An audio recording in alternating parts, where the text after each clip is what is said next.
Bienvenidos a la entrevista en línea. Estamos transmitiendo en tiempo real desde la sala de redacción de la Prensa Arábica. Les recuerdo a ustedes que pueden participar a través del chat que está habilitado o el correo electrónico, o si no, también a través del Facebook.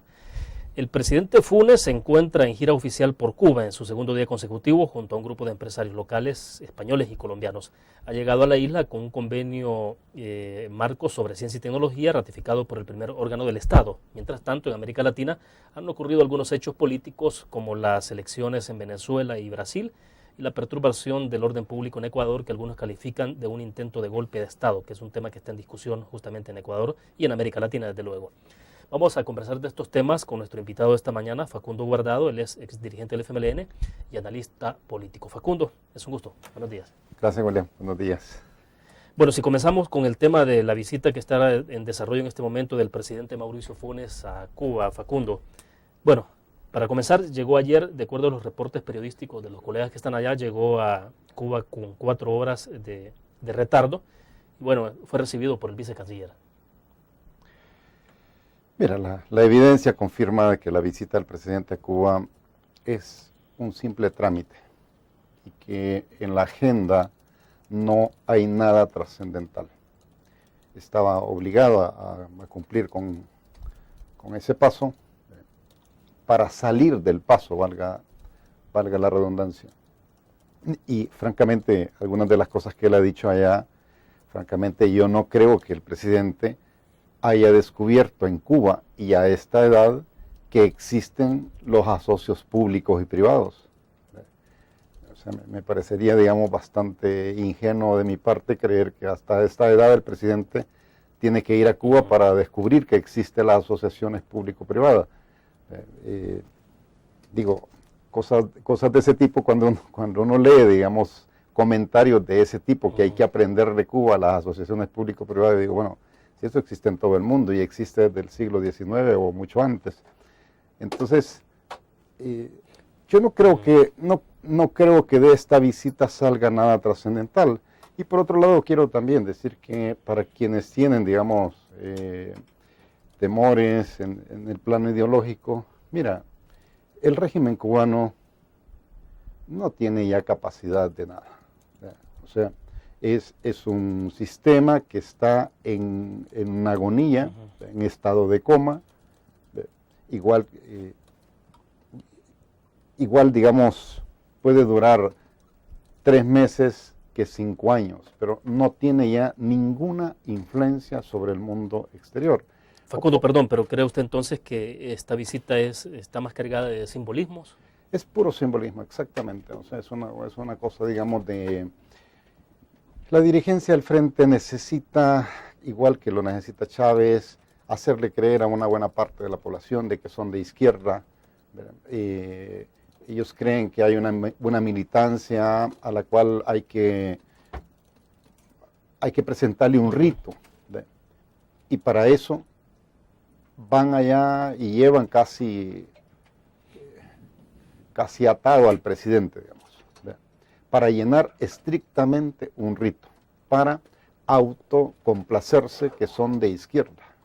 O sea, ¿no crees que el presidente haya viajado con su propio gusto, digamos, satisfecho de una visita como esa, sobre todo porque es el primer presidente que abre las relaciones con Cuba? Mira, el solo hecho de llegar 4 horas tarde, cuando hacen una visita de Estado de país a país, es una buena señal de la importancia que el presidente le da al asunto. O sea, yo entiendo claramente que a él no le agrada estar en Cuba, no le agrada ir a ver a los Castro.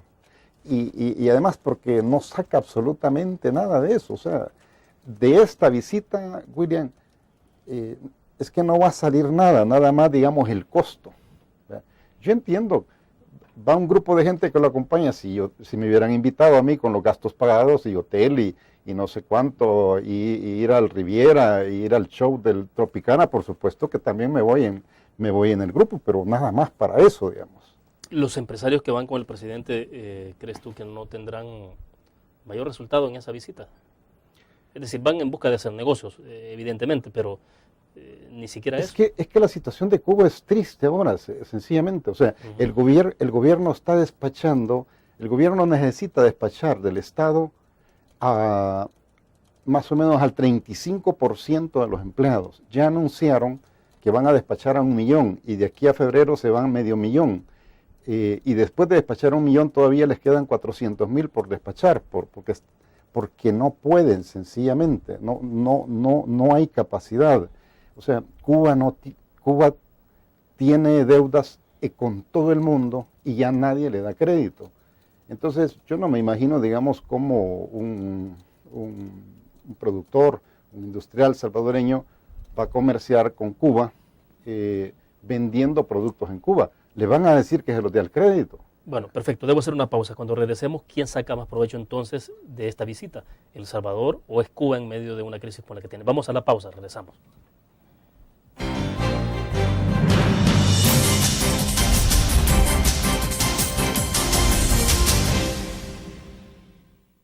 Hace Suiza 40 años asegurando su tranquilidad.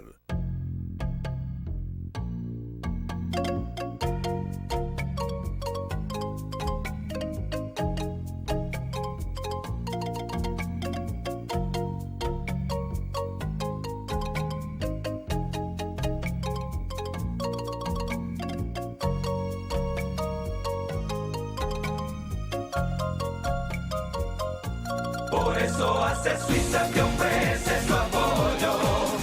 Hace Suiza es ágil y profesional. Hábilmente responderemos para conservar tu bienestar.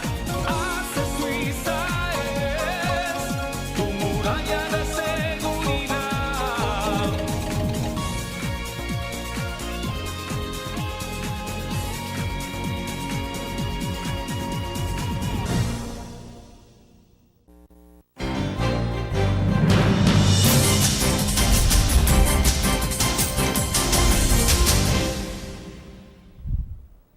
En nuestros estudios nos acompaña Facundo Guardado, ex dirigente del FMLN y analista político. Facundo, preguntaba entonces en el segmento anterior, ¿quién saca más provecho de esta visita? ¿Es El Salvador, el gobierno de El Salvador, los empresarios salvadoreños, o es Cuba en medio de una situación tan crítica como la que estamos conversando ya, de que se ven obligados a tener que despedir empleados estatales? Mira, yo francamente me imagino que Raúl Castro recibe de mala gana al presidente Funes, lo digo como lo creo. No me imagino que Cuba saque grandes ventajas de esta visita presidencial del Salvador hacia Cuba, ¿no? No me imagino que Cuba saque grandes ventajas. Pero pensando, digamos, en función de que está en una situación crítica, que tienen que despedir empleados estatales, más de 500,000 en este momento, y que además de eso tienen que estimularlos a que formen sus propias empresas, ¿no será que este tipo de visitas a ellos les cae un poco bien? Es decir, ver cómo hacer algún tipo de negocios. No tiene salida lo de Cuba, William, francamente. O sea, la oportunidad de poder hacer una reforma ordenada, una transición ordenada, la perdieron los hermanos Castro y ya no la tienen, ya la situación se les fue de su control. O sea, tienen que poner 1,5 millones, en año y medio tienen que poner a 1,5 millones de empleados en la calle. Y además les están diciendo que es el Estado el que les va a decir en qué se puede trabajar o en qué no se puede trabajar. Exacto. Pongámonos nosotros digamos en el caso nuestro. Si los que no somos empleados públicos tuviéramos que esperar a que el Estado nos diga en qué podemos trabajar y en qué no. Imagínate cómo sería eso. O sea, no es a partir de la creatividad de las personas de decir yo tengo capacidades para desarrollar este trabajo, sino que es el Estado el que les indica. El Estado tiene que autorizar, además a saber cómo les va a cobrar impuestos, porque hay cosas que no quedan, no hay nada claro. O sea, están llevando al país a un caos, por pura terquedad, por el capricho de creerse una historia que ya nadie la cree. O sea, aquel proyecto revolucionario se hundió, ya no existe más.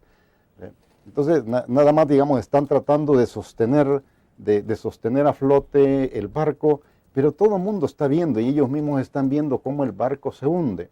O sea, este experimento, si dura 3 años, va a ser mucho. Lo digo con franqueza, o sea, no, y yo esperaría, digamos, que no se vaya a generar una situación caótica de ingobernabilidad, menos aún de violencia. todavía tienen la oportunidad al menos de que no se degenere, digamos, en un mar de violencia, el hundimiento de aquel proyecto. Bueno, es peligroso en medio del despido de 500.000 trabajadores estatales, ¿no? Porque son personas que tendrán que ir a probar si saben hacer negocios. Es que cómo son hacerlo. O sea, en febrero los Castro en febrero ponen en la calle a 1 millón de opositores, a 500.000 de opositores. Para octubre del otro año van a poner a otro 500.000. ¿Crees tú que automáticamente estas personas despedidas se convertirán en opositores al régimen? Es que, digamos, por el mismo hecho de quedar desempleados. Es que mira, les están dando un salario en el retiro, un salario por cada 10 años trabajados. Imagínate en El Salvador lo que pasaría en cualquier empresa. Aquí habría que preguntarle a la ministra de Trabajo qué piensa, digamos, de que a una persona, al ser despedida, se le reconozca un salario por cada 10 años laborados en el Estado. O sea, aquello es una catástrofe, aquello da pena, digamos, aquello ya no da para más. Entonces, así vayan 10 presidentes de Centroamérica, así vayan 40 presidentes de América Latina, mientras los Castro sigan en la terquedad, en el capricho de sostener aquello, porque sí, no tiene salida, ¿me explico? Y no tiene salida. Ya el único que ha estado tratando de subsidiar esto es Chávez a través del petróleo, pero Chávez tampoco, ya no le da más la cobija, ya no le puede dar más plata, y tienen una planta que están construyendo con los alemanes de energía, un generador de energía. Ahí pasa, hasta en público ha tenido que cobrarle los 70 millones Raúl Castro a Chávez: envíe por favor los 70 millones para pagarle a los alemanes, que no tenemos dinero. O sea, así están las cosas, digamos, no nos engañemos. Entonces, ¿qué va a aportar la visita a Cuba? Nada sustancial, digo. Pues sí, está bien ir a Cuba, hombre, sí. Digo, y no lo estoy viendo en el plano ideológico. Entonces, los que lo han hecho por simbolismo sí lo ven estrictamente desde el plano ideológico, porque sienten la necesidad de tener lo que yo le llamo la franquicia de izquierda que dan en La Habana. Nada más es para llenar ese trámite de la franquicia. Bueno, hacemos una pausa. Cuando regresemos hablemos, hubo toda una discusión local sobre el convenio marco del tema de salud y tecnología que fue ratificado por la Asamblea Legislativa. Vamos a hablar de eso, ya volvemos.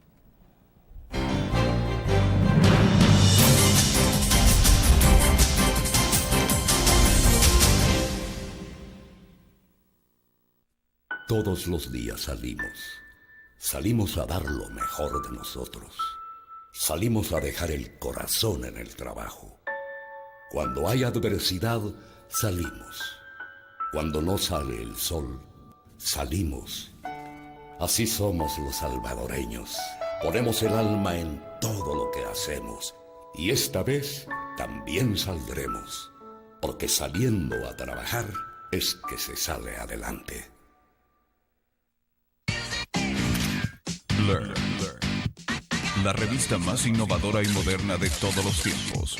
Única en su estilo, creativa. Un espacio exclusivo y reservado de entretenimiento y diversión, llevada al máximo. Blur. Time Out Movie, lo mejor de la cartelera. Art. Shopping, la guía de la moda. Go, viajes cortos fuera de la ciudad. Blur.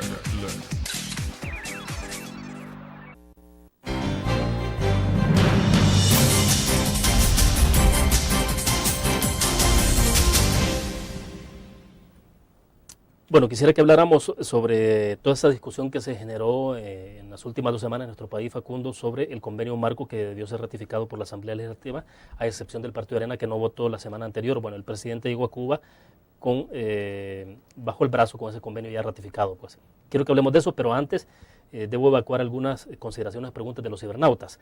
Por ejemplo, Julieta Hernández de San Salvador dice: como ciudadana me siento ofendida por la visita de Funes a Cuba porque Fidel Castro entrenó a muchas personas para matar a salvadoreños inocentes. Heriberto Hernández de Los Ángeles, California: no considero inteligente por parte del gobierno de Funes y el FMLN visitar a Cuba porque los Castro no han sido elegidos democráticamente. María Luisa de Ponce de San Vicente, ¿qué estrategias de mercado cree usted como analista político que debe de agilizar El Salvador en Cuba si Cuba no apoya a la empresa privada? Daniel Cifontes dice, ¿cuál es el miedo de hacer negocios con Cuba? ¿Será sumisión o miedo a Estados Unidos? Laura Zambrano desde Sydney, Australia. No es justo que El Salvador visite Cuba porque estuvo muy involucrada en la guerra de El Salvador, producto de ello estoy fuera de mi país. Bueno, hay varias consideraciones. Hablemos de esto. Yo no llevo este tema a estas alturas al plano ideológico. O sea, el país tiene relaciones abiertas con todo el mundo, pero el país debe de tener claramente prioridades establecidas. Y nuestra prioridad, sin duda alguna, son nuestros vecinos de la región centroamericana con quien tenemos, son nuestros principales socios comerciales y nos involucran otra gran cantidad de temas relacionados a la migración, la seguridad, el desplazamiento de personas, etcétera, y Estados Unidos y México. Luego, abrirse a otras regiones, por supuesto, que Europa, que Brasil, que el Mercosur, que el Caribe, de acuerdo, no lo trato de ubicar, digamos, en un plano ideológico, sino lo que cuestiono es que se le da una trascendencia al asunto que no tiene, y se le da una trascendencia por el partido de gobierno, por el FMLN y por el partido Arena también, digamos, ponen el tema como si fuera un tema de gran trascendencia. Yo sencillamente lo que estoy diciendo es, Cuba es un sistema que colapsó, que está prácticamente en agonía por la terquedad de los hermanos Castro, y las posibilidades de que ellos o El Salvador saque alguna ventaja del convenio marco, no sé cuánto, pues mira, son muy pobres, digamos, son muy modestas, o sea, para no decir que, para no exagerar diciendo que no se va a sacar absolutamente nada. Ahora, en el tema político, a mí sí me parecería trascendente, digamos, de que el presidente Funes haga mención a un hecho concreto. En Cuba se negó la existencia de presos políticos. El régimen ahora está liberando a 52 presos políticos. Bueno, pero nadie está hablando de eso en este momento. Sí, pero digo, ese tema sí es trascendente, si vamos a hablar, y es de actualidad, no es del pasado. La recién nombrada embajadora de Estados Unidos en nuestro país, Mari Carmen da Ponte, le recomendaba al presidente Funes que fuera a hablar a Cuba de los beneficios que significa para los pueblos el ejercicio de la democracia. Y los dirigentes del frente se molestaron. Y cuando el presidente va a hablar a otros países del Estado de Derecho, que cómo funciona en El Salvador, nadie se molesta. Eso es lo extraño. O sea, no sé por qué a los dirigentes del FMLN les molesta de que lo que normalmente los ciudadanos hablamos en cualquier otro país y el presidente tiene derecho a hablar, no se puede hablar en Cuba. Bueno, debo hacer otra pausa comercial. Volvemos.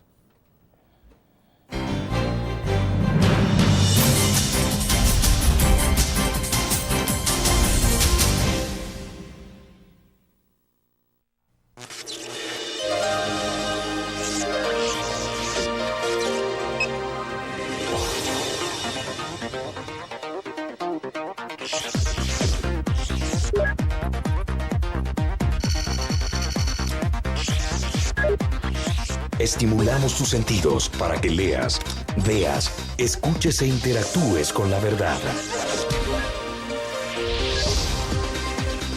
LPG Multimedia.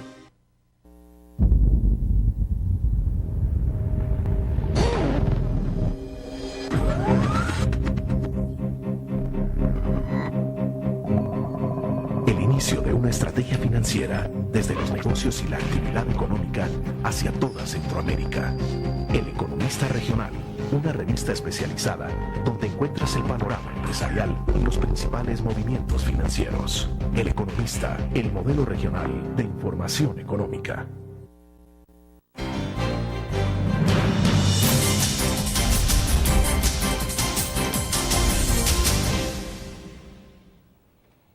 Bueno, algunos comentarios a través del Facebook. Juan Salvador Pueblo dice, de todos los salvadoreños es conocido que Cuba apoyó al FMLN en los años de la guerra, le dio atención médica, refugio, armas, tácticas de guerra, de guerrillas, etc. ¿Será que ahora es tiempo de pagar todos esos favores? Selvin Fermán dice, preguntarle a qué proyecto político se va a sumar en el 2012. Esa es pregunta dirigida para Facundo, porque habla, dice, y pues me gustaría verlo actuar ya como funcionario o dirigiendo una cartera de Estado para ver cómo le hace. Y Napoleón Larios, Cuba es un ejemplo de dignidad, de independencia, lo más importante que es un pueblo con mucho humanismo, un alto espíritu de solidaridad, sin egoísmos miserables. En países con gobiernos de derecha, dice, cuando se han registrado catástrofes generadas por la naturaleza, el primer país con su ayuda es Cuba. Bueno, continúa el comentario, pero hay varios planteamientos ahí, Facundo. Mira, yo creo que si la discusión se lleva al plano ideológico, en honor a la verdad, o sea, no hay que ver una cara de la moneda. Que Cuba apoyó al movimiento insurgente de El Salvador, por supuesto, eso lo sabe todo el mundo. Vamos a ser enemigos entonces del pueblo cubano por eso.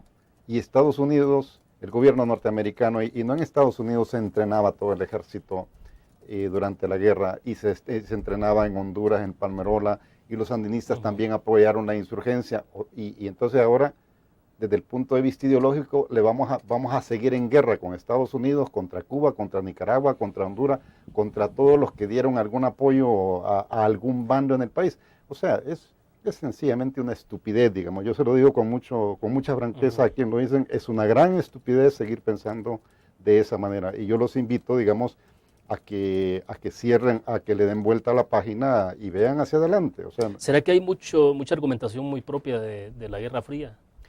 Sí, pero lo triste es cuando lo hace gente joven, me explico. Porque normalmente las personas que entran a Facebook o a Twitter son personas jóvenes. Entonces yo digo, bueno, los que vivimos aquella época tendríamos mucha más razón para habernos quedado anclados en aquella época.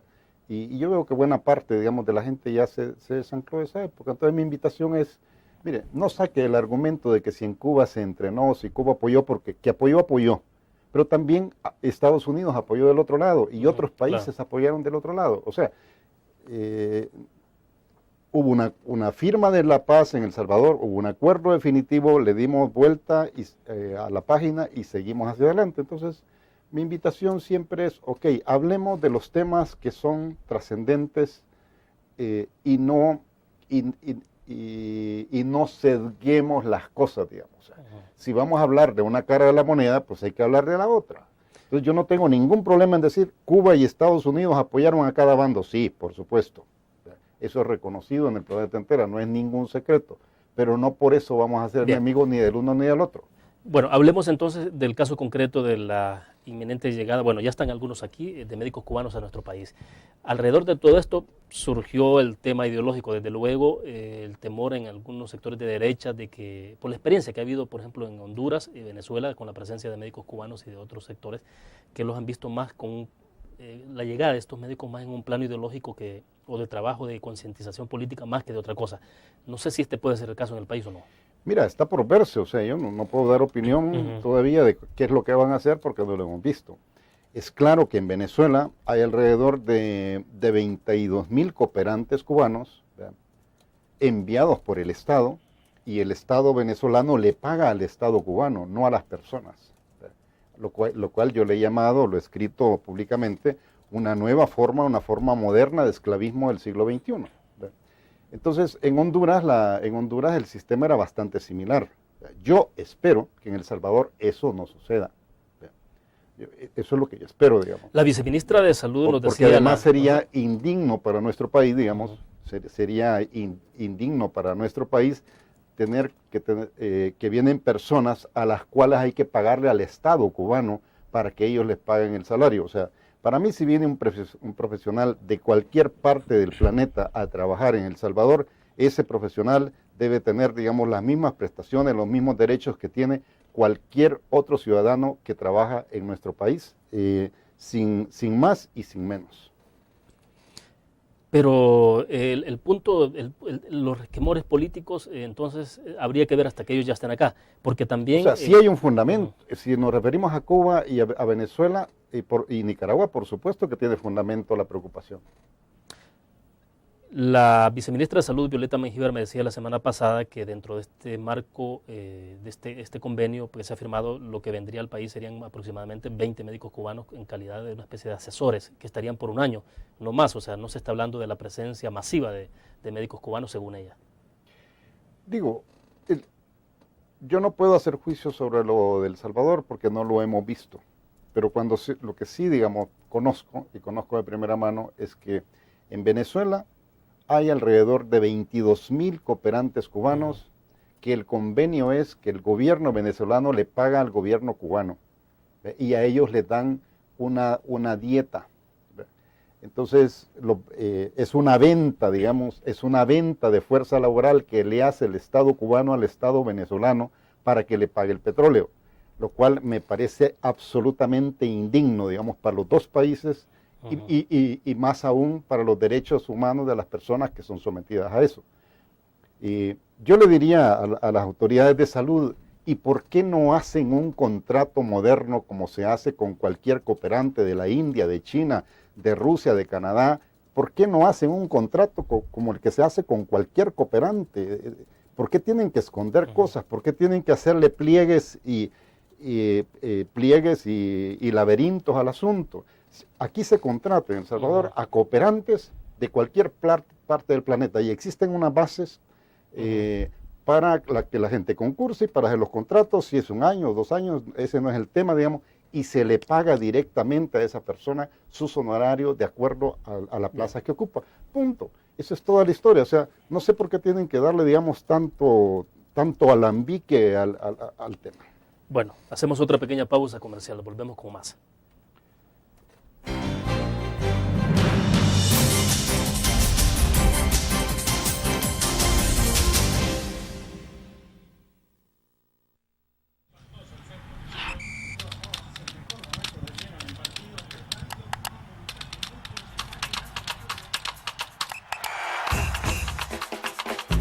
La emoción del deporte está en www.elgráfico.com.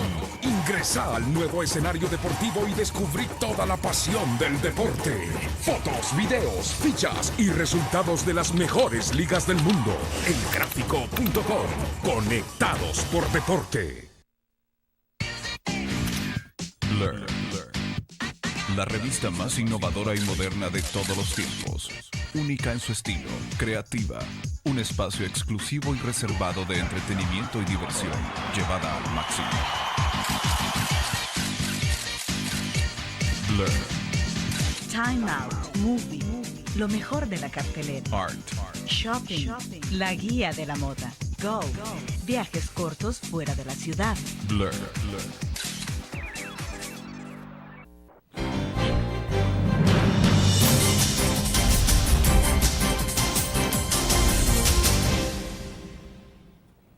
Bueno, nos siguen llegando comentarios y preguntas de los cibernautas siempre sobre el tema de Cuba. Este tema siempre genera bastante participación y eso es interesante. Bueno, pero más adelante, porque evacuamos estas preguntas, inquietudes y después pasamos a hablar ya del tema de Venezuela, las elecciones recientes en Brasil también. Pedro López Molina desde Mercedes La Ceiba, La Paz, dice, ¿cree usted, señor Facundo, que Cuba tiene más desarrollo tecnológico y médico que El Salvador o solo es propaganda política de la isla? Lorena de Peña, de Santa Ana, ¿qué necesita El Salvador en materia de salud pública según su análisis? Daniel Cáceres, desde Ciudad, dice, El Sauce en la Unión. No considero que es ético que El Salvador visite Cuba. Funes lo hace por complacer al FMLN, pero no hay que olvidar que Cuba es una dictadura. Pablo Torres, de Seattle, en Washington, ¿cuál es la diferencia entre la educación médica que reciben los médicos salvadoreños y los médicos cubanos? Y Ulises Mejía, desde Albania, en Nueva York. Señor Facundo, mi pregunta está centrada en si usted le gustaría ser candidato a la presidencia por el FMLN en 2014, en caso de ser, bueno, ahí se cortó pero esta es puntualmente sobre candidatura para 2014. Me quedo con esas inquietudes y escucho la opinión, Facundo. Mira, Cuba tiene desarrollo tecnológico en la industria de laboratorio, digamos, fabricación de fármacos, sí, la ha desarrollado, efectivamente tiene un buen desarrollo. No sé decir si más que El Salvador o otros países, digamos, pero que sí ha alcanzado un buen nivel de desarrollo. Y hubo una fiebre en Cuba en la juventud, digamos, por ser médicos. Pero, ¿qué pasa ahora? Digamos que se gana más de taxista, ¿verdad? O de camarero en un hotel que de médico. Entonces uno dice, bueno, ok, decenas de miles de personas tuvieron la oportunidad de graduarse como médico, qué bien, ¿verdad? Pero esas personas ahora, no, la economía cubana, el Estado cubano no tiene capacidad de absorber esa oferta laboral, ¿verdad? Y para ellos es más atractivo trabajar como camareros o como taxistas o digamos en una actividad de comercio informal que como médico. Esa es la triste historia, digamos. Y obviamente hay más médicos que en El Salvador. ¿Qué esperaría yo del sistema de salud pública en El Salvador? Básicamente dos cosas. Una, que de verdad se avance a tener un sistema único. Y segundo, que le digan la verdad a la gente. Porque esto de que los hospitales están repletos de medicinas, cuando uno va a los hospitales y se da cuenta, no porque le cuentan, no porque se entera a la vez de los medios, sino que que hay cosas que son absolutamente elementales, que no están. Entonces, uno dice, bueno, me están engañando, nos tratan de engañar. Yo creo que yo de este gobierno, lo único que demando como ciudadano, porque yo no voté por ellos, es decencia. No esperaría ninguna otra cosa más. Y lo tercero, que yo sí creo que lo pueden hacer en salud y no sé por qué lo hacen, se quejan mucho de los precios altos. Y uno dice, bueno, ¿y por qué no importan de China, de la India, de Pakistán, de todos los países de Asia que producen materia prima o que producen, digamos, los medicamentos a costos muy bajos, los colocan en el mercado? El día que todos los hospitales y las farmacias de los hospitales tengan los medicamentos, la gente pobre no tendrá que ir a la farmacia privada. Y por lo tanto, hay que se queden los laboratorios vendiendo productos caros, a ver quién se los compra. El problema es Pero eso pasa por una política de Estado. Claro, el problema es que como no hay medicinas en las farmacias públicas, la gente humilde tiene que ir a las farmacias privadas. Ese es el problema.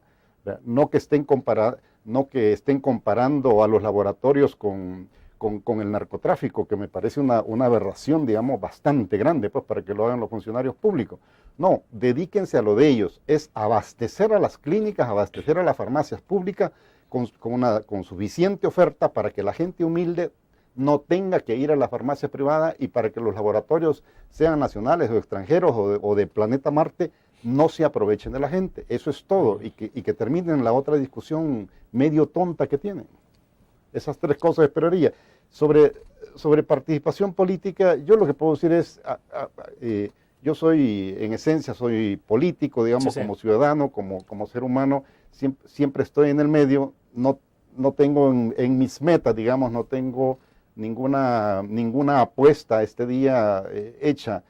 ¿Podría tenerla? Sí, podría tenerla, digamos. No es una cosa que yo he dicho, no volveré a participar con política con nadie, pero nada más, francamente no tengo, digamos, ninguna otra, no le diría a la persona que pregunta, no, yo jamás, no es cierto. O sea, si hay algo útil, digamos, en lo que yo considere que es útil participar en política, el día que aparezca lo haré. Pero en este momento no está Facundo Guardado en ninguna actividad, no con algún tengo partido político o movimiento. No, ni con gobierno, ni con partidos, ni con movimientos, con nadie. Solo un comentario más. Humberto Cañas de Zacatecoluca en La Paz. Los salvadoreños ya tenemos una idea de las diferencias entre FUNES y el FMLN, dice. ¿En qué considera que debe mejorar la coordinación entre ambos? A propósito, bueno, que estábamos hablando al principio, que el presidente FUNES decía, no necesariamente quizás ha ido de buena gana a Cuba como sí lo ha hecho el FMLN. Yo creo que deberían de identificar como personas maduras el interés de cada quien y decir, ok, esta es tu cancha, esta es la mía, no te metas con mi cancha, yo no te invado la tuya, pero no vamos a arruinar al país y al gobierno por el pleitecito entre ellos dos, digamos. O sea, mi invitación es que hablen con madurez y como personas adultas sobre cómo entenderse en los puntos en que tienen diferencias. Perfecto, vamos a la pausa. Ahora sí hablamos entonces de las elecciones recientes en Brasil y lo que ha ocurrido también en Venezuela. Volvemos.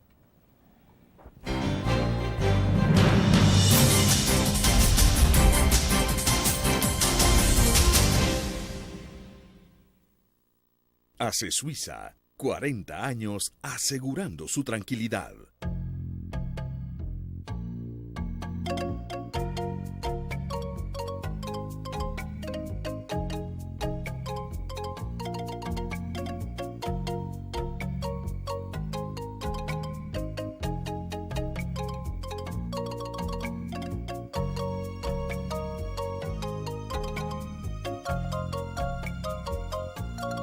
eso hace Suiza te ofrece su apoyo.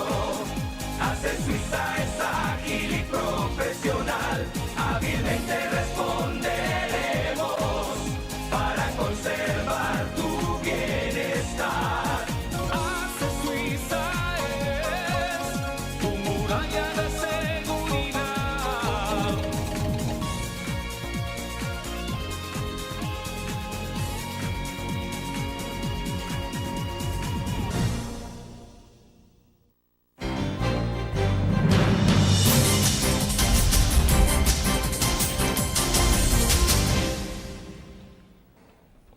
Facundo, hablemos entonces del resultado electoral en Brasil. Evidentemente que Dilma Rousseff del Partido de los Trabajadores ha ganado esta elección, pero no lo suficiente para obtener más de la mitad y de esa manera agenciarse de una sola vez. Tendrán que ir a segunda vuelta. ¿Cómo queda configurado entonces el cuadro para la segunda vuelta en Brasil? ¿Cómo se ve en los pocos días que quedan? Porque esta elección será a finales del mes. Hay varias cosas interesantes en la elección de Brasil. Primero que las elecciones en Brasil se disputan desde el centro a la izquierda. La derecha tradicional en Brasil está fuera de toda competencia electoral. Si tú te fijas, Serra es del Partido Socialdemócrata. Y luego, digamos, el Partido Verde, el PT y la coalición son centro-izquierda. Sí, sí. Lo segundo es que la simpatía del presidente no se transfiere automáticamente a su candidata. Se dice, digamos, que Lula tiene un reconocimiento de arriba del 75%, pero su candidata apenas llegó cerca del 47%.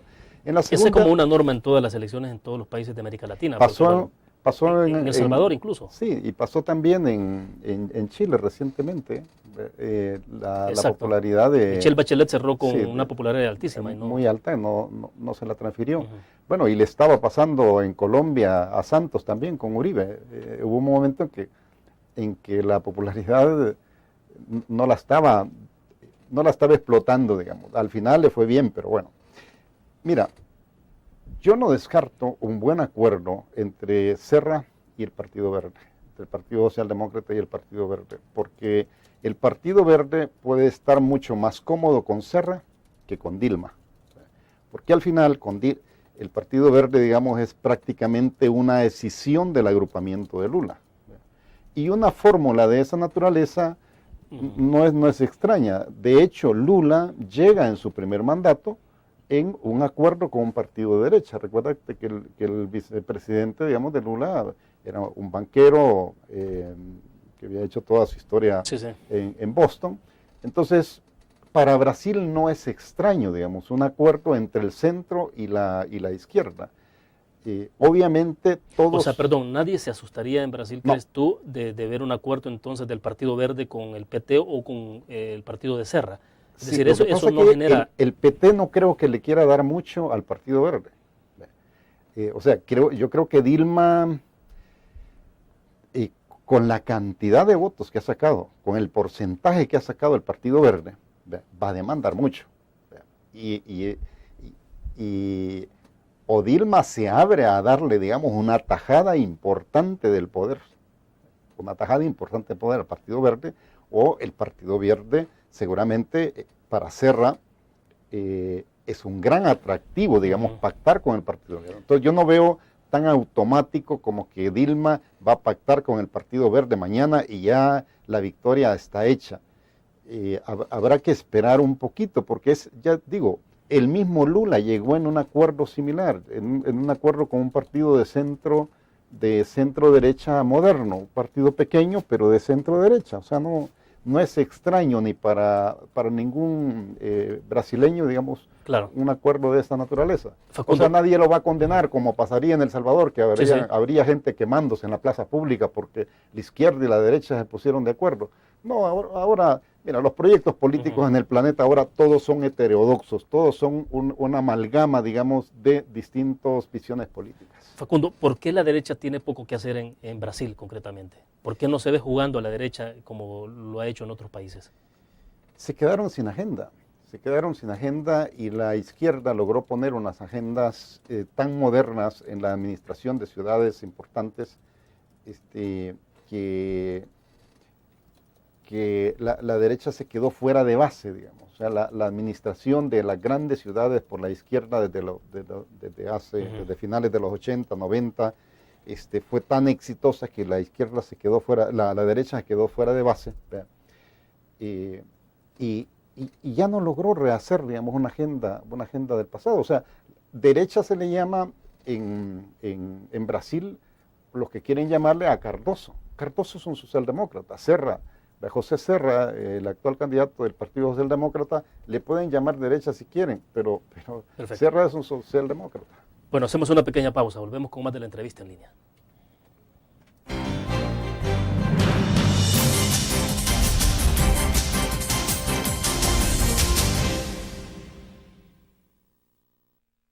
Todos los días salimos a dar lo mejor de nosotros. Salimos a dejar el corazón en el trabajo. Cuando hay adversidad, salimos. Cuando no sale el sol, salimos. Así somos los salvadoreños. Ponemos el alma en todo lo que hacemos. Y esta vez también saldremos. Porque saliendo a trabajar es que se sale adelante.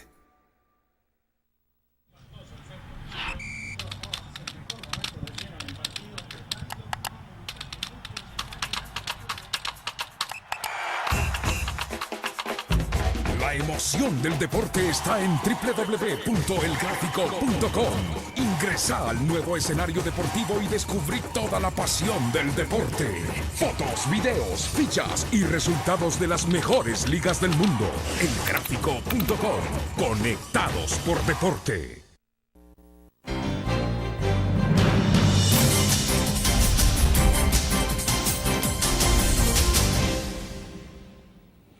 A propósito de las elecciones en Brasil, Remberto de Jesús Orantes, marinero de Guadalupe, nos escribe y dice: ¿qué beneficio le traería al gobierno de Funes un eventual gane del Partido de los Trabajadores en Brasil?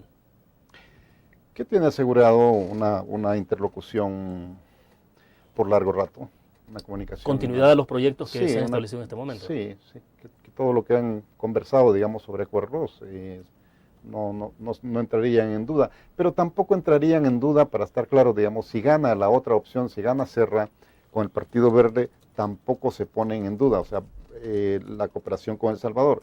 Brasil es un país, es una de las economías más grandes del planeta. Algunos dicen casi un continente. Es casi un continente, sí, ya que ya no, que vive, digamos, en otro nivel, no vive en las discusiones pueblerinas nuestras.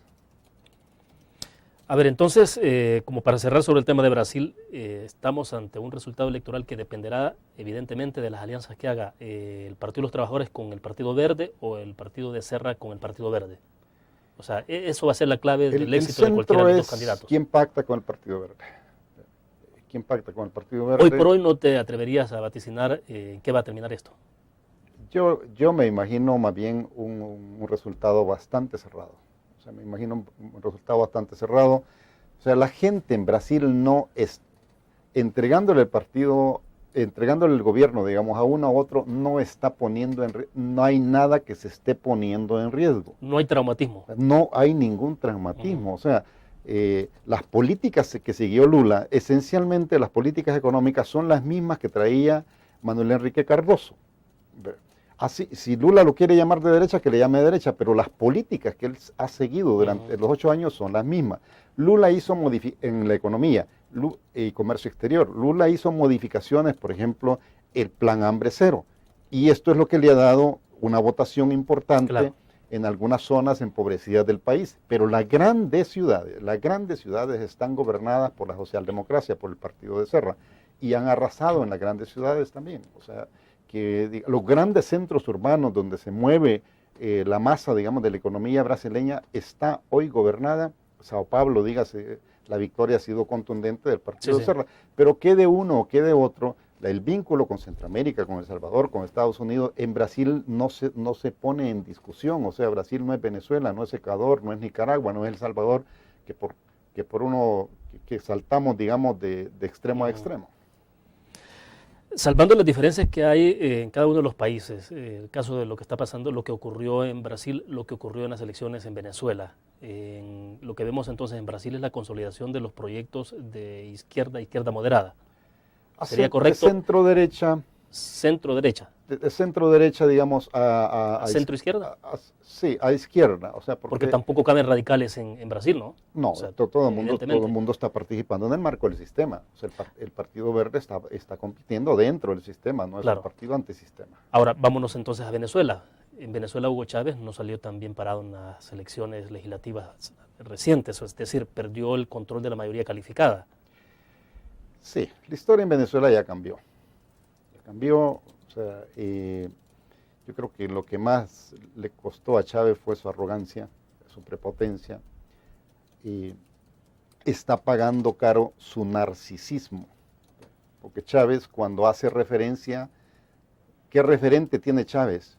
Chávez, él mismo se cita como referente. Entonces, a los venezolanos ya esto les está cayendo mal, digamos, además de que los ingresos que ha tenido Venezuela en la última década por el petróleo es la mayor bonanza económica de toda su historia, Nunca en la historia de Venezuela tuvo tanto dinero, pero la pobreza no se está superando, no se está enfrentando. La gente que más ha votado en contra de Chávez es la gente más pobre. Entonces la historia cambió. Chávez ya no es mayoría política y social en Venezuela. Puede ser mayoría en el Congreso, sí. ¿Por qué Chávez está perdiendo la base que le ha dado sustentabilidad en los últimos años y en las últimas elecciones? Es decir, los sectores más pobres con los que él se entregó de lleno, que son los que más favoreció con sus políticas, ¿por qué estos sectores ahora ya no están siendo tan leales o fieles a Chávez? Porque se puso en el plan de reparto al estilo cacique en la plaza pública. A regalar, y claro, si tú le dices a un desempleado, una gente humilde, mira, ahora te doy $200, pero después le dices, mire, ya no te voy a dar 200, te voy a dar 180, después ya no son 180, son 150, después dices, son 100. Entonces, obviamente, aquella familia se indigna y dice, ¿y cómo es que comenzó dándome 300, 200 y hoy me da la mitad? O sea que la próxima vez no me va a dar nada, y lo castigan. Además lo castigan por su arrogancia, por su prepotencia. Entonces Chávez ya no es, el chavismo, digamos, ya no es mayoría social ni política. Si en algún momento lo fue por el clientelismo, si en algún momento lo fue por el clientelismo. Pero ahora ya, aún con el clientelismo, ya no es mayoría política. Y el petróleo, mira, el petróleo va a estar fluctuando allí alrededor de los $80. Y para que Chávez siga regalando plata como regaló al inicio, necesita, digamos, jalar plata de todo el planeta y que el petróleo esté arriba de $100. Eso no es previsible que vaya a suceder en el corto plazo. Y en el mediano plazo lo que va a suceder es que el mundo está avanzando rápidamente en las energías renovables. Bien. Debo hacer una pausa. Seguimos en el próximo segmento. Ya volvemos.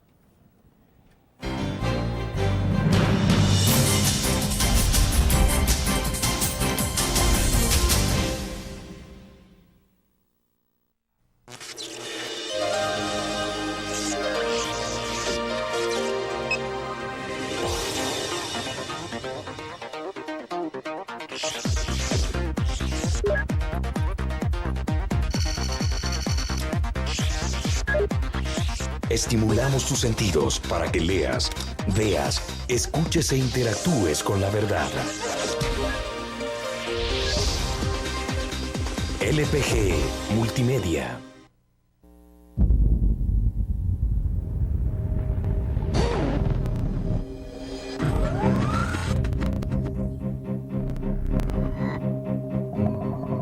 El inicio de una estrategia financiera desde los negocios y la actividad económica hacia toda Centroamérica. El Economista Regional, una revista especializada donde encuentras el panorama empresarial y los principales movimientos financieros. El Economista, el modelo regional de información económica.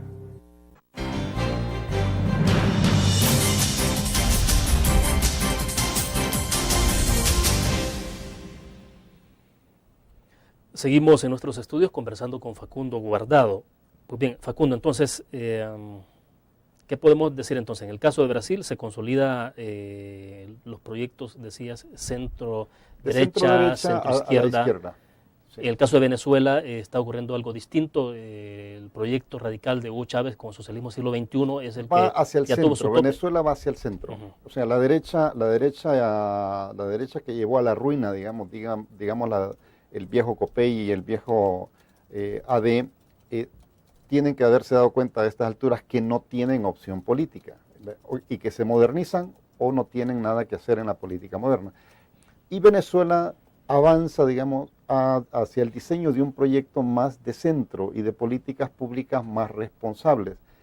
Y yo creo que va a haber poco espacio para el fanatismo. Mira, Chávez estaría urgido ahora de decir que lo va a invadir Colombia o que lo va a invadir Uruguay o Paraguay o no sé qué, o decir que lo van a matar. Estaría obligado, digamos, urgido de tener un enemigo evidente que mostrar como que lo están amenazando. No lo va a tener.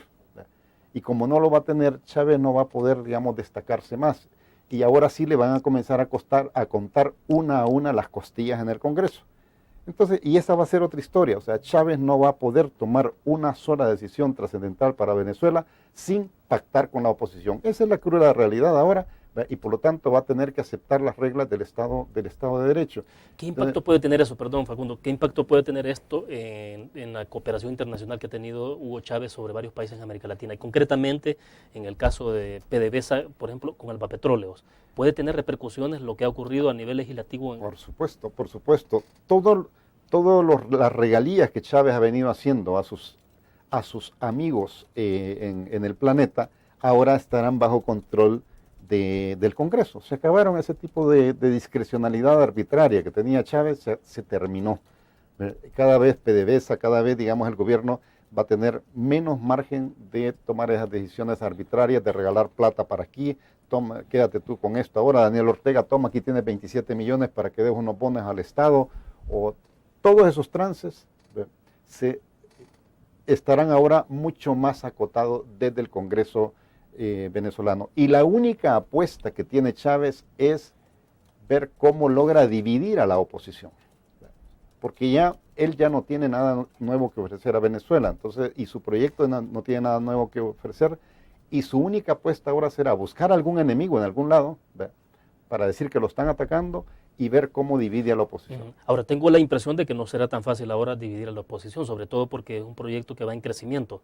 Es diferente cuando los proyectos van en decadencia, como que es un poco más como... Pero digo, es lo único que le queda, o sea, no tiene más que buscar un enemigo o algún enemigo que diga que le quiere dar golpe de Estado, o que lo van a asesinar o que lo van a invadir, o tratar por todos los medios de dividir a la oposición. Ya no tiene más opciones. Por lo demás, el chavismo en Venezuela está frito. Ahora, pero vamos entonces, ¿cómo se está moviendo la derecha, el centro derecha entonces en Venezuela? ¿Están obligados a cambiar su visión? A modernizarse hacia el centro. Ajá. Porque estaba leyendo algunos artículos, Facundo, en donde planteaban que el triunfo de alcaldes o de algunos gobernadores en ciertas áreas se debió justamente también en elecciones anteriores al hecho de que han dado continuidad a los proyectos sociales que en un momento determinado implementó Hugo Chávez. O sea, no han renegado esos proyectos, sino que los han profundizado y les han dado más transparencia todavía.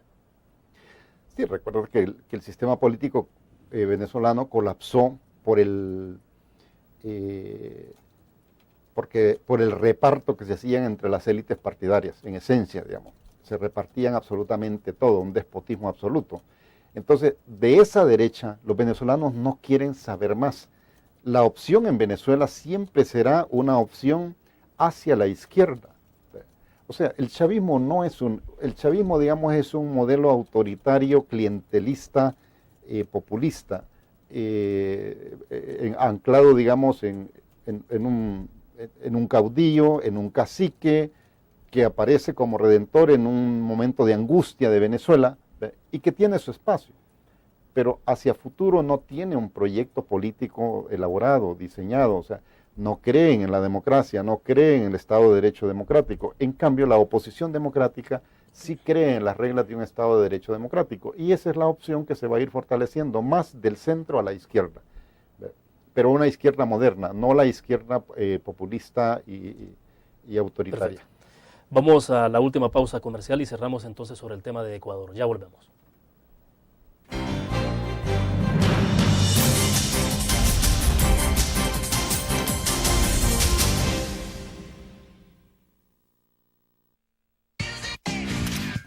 Blur, la revista más innovadora y moderna de todos los tiempos.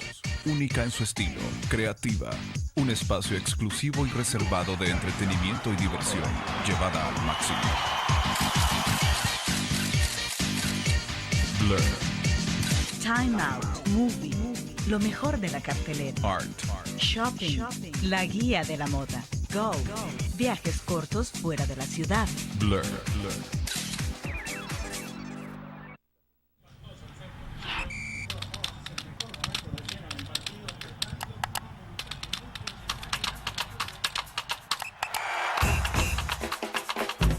La emoción del deporte está en www.elgráfico.com. Ingresa al nuevo escenario deportivo y descubrí toda la pasión del deporte. Fotos, videos, fichas y resultados de las mejores ligas del mundo. Elgráfico.com. Conectados por deporte.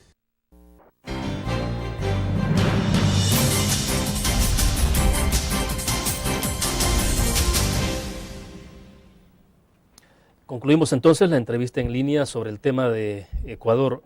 Facundo, ¿qué es lo que finalmente ha pasado? Hay toda una discusión todavía a estas alturas en Ecuador en torno a si fue un golpe de Estado o fue otro tipo digamos, una crisis mal abordada por el presidente Rafael Correa en ese país, que derivó la semana anterior entonces en toda esa crisis política sin precedentes en ese país.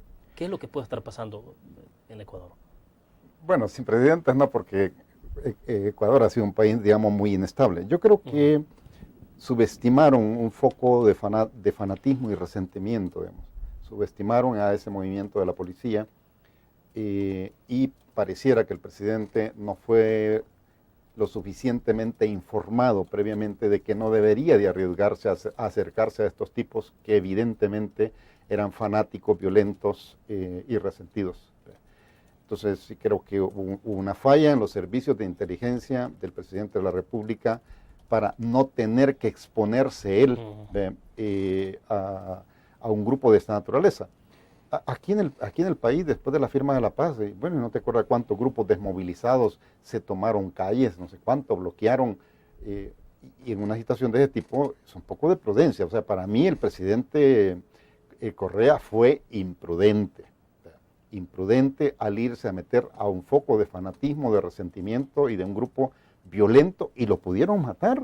O sea, efectivamente lo pudieron matar y crear en Ecuador y en la región y el continente, digamos, una situación de una dimensión, digamos, inimaginable. Entonces, yo creo que también el presidente debe de aprender que quedan locos y locas sueltas, sí, en América Latina hay locos y locas sueltas, y uno no puede, digamos, andar ofreciendo el pecho a ver cómo es, dice él, a ver si me disparan. O sea, yo sí diría, no se puede jugar a eso. Que hay locas y locos sueltos, sí, hay aquí en El Salvador, hay en Honduras, en Nicaragua, hay en Chile, hay en Ecuador, hay en Colombia, digamos, hay en Estados Unidos. O sea, y por eso creo que hay que ser muy cuidadoso. No creo que tenga una golpe de Estado, no. Una categoría de golpe de Estado, no. Lo que lucieron allí es un asesor de Lucio Gutiérrez que andaba en el movimiento, pero digamos pues que Lucio Gutiérrez quiere regresar o quisiera regresar, por supuesto que quisiera regresar si tiene el chance, digamos, pero yo creo que al final las Fuerzas Armadas tuvieron un comportamiento institucional, responsable, rescataron al presidente sin que se causaran, digamos, víctimas de manera desproporcionada. Y creo, digamos, que el país va a poder seguir funcionando con bastante normalidad. O sea, no creo que se vaya a producir, no se ven elementos que indiquen que se vaya a producir una interrupción del proceso que lleva Ecuador. Perfecto, se nos agotó el tiempo. Facundo, gracias por la compañía esta mañana. Gracias, Willy. Muy gentil. Terminamos así la entrevista en línea. Nos vemos mañana a las 8 de la mañana, hora de la prensa gráfica.com, y a las 9 de la noche en CCTV Canal 25. Buenos días.